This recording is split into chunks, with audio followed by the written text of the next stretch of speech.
هنعمل مع بعض النهاردة الحمام المحشي رز، أكلة المصريين بيحبوها.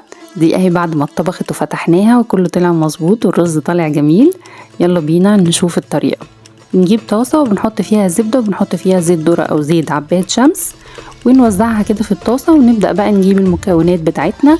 جبنا البصل بتاعنا هنشوحه كويس في المادة الدهنية بتاعتنا اللي هي قلنا الزيت والزبدة مع بعض الاتنين. وبعدين نجيب القوانص بتاعة الحمام اللي طلعناها منه، هنشوحها معاها كده وهنغطيها لمدة يعني 5 دقايق. بعد كده نجيب الكبدة ونحطها مع القوانص.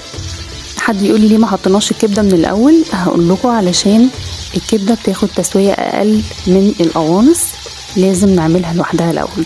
وطبعا حطينا عليها الملح والفلفل وبعدين شلناهم وحطيناهم علشان يصفوا الدهن اللي فيهم، ورجعنا لطاسة تانية حطينا فيها برضو زبدة وزيت وحطينا البصل والمكونات بتاعتنا ملح وفلفل وكمون وجوز الطيب.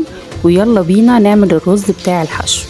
حطينا الرز ووزعناه كويس مع المكونات، وبعدين جبنا الكبد والقوانص بعد ما بردت خالص، وبعدين بدأنا نضيف المية على الرز وهنغطي الرز ونسيبه لمدة 10 دقايق على نار هادية جدا.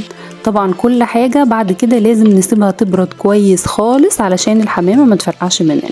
ادي الرز بتاعنا اهو، كل حاجة نص تسوية، الكبد والقوانص نص تسوية، الرز نص تسوية، بس بعد كده هنشيله ونسيبه يبرد.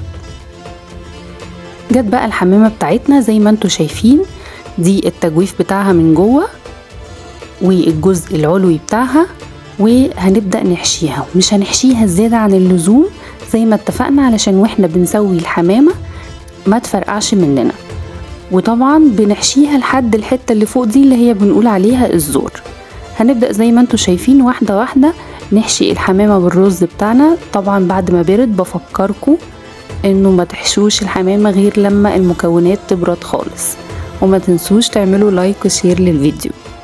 حشينا الجزء اللي تحت ونبدأ بعد كده نحشي الجزء اللي فوق اللي هو تحت الجلد بالراحة واحدة واحدة علشان الجلد ما يتقطعش مننا.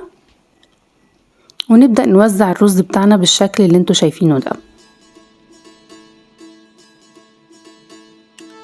هنكمل مع بعض الحشو وهنقلب الناحية التانية نشوف كده، نبص على الحمام. ما تزهقوش من المرحلة دي لو انتوا بتعملوا الحمام لأول مرة. احنا كمان كان لينا أول مرة لكل حاجة، وكان لينا أول مرة ان احنا نعمل فيها الحمام، فبنبدأ نوريكم كل حاجة بالتفصيل.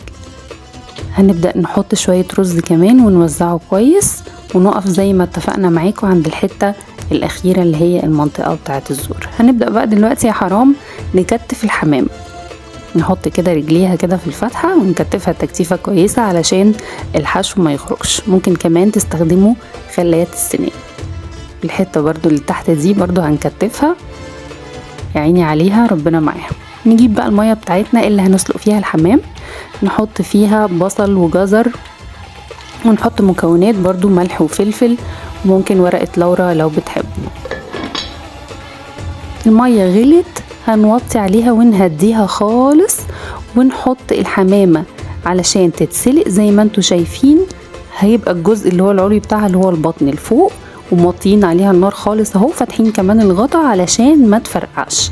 نسيبها تتسلق لمدة نص ساعة وخرجناها، وادي الشوربة بتاعتها ممكن تستخدموها في اكل، وكمان طالعة نضيفة الحمد لله. هنحط بقى الحمام في زيت ونسيبه ياخد وقته ونقلبه على الجناب لحد ما يتحمر.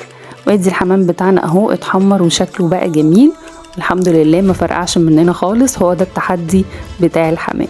السفرة بتاعتنا كان فيها اكل مصري كتير، كان فيها محشي فلفل وكان فيها ممبار، وكنا يعني مظبطينهم ومدلعينهم على الاخر، بس ايه مش هنسيبهم يتعودوا على كده.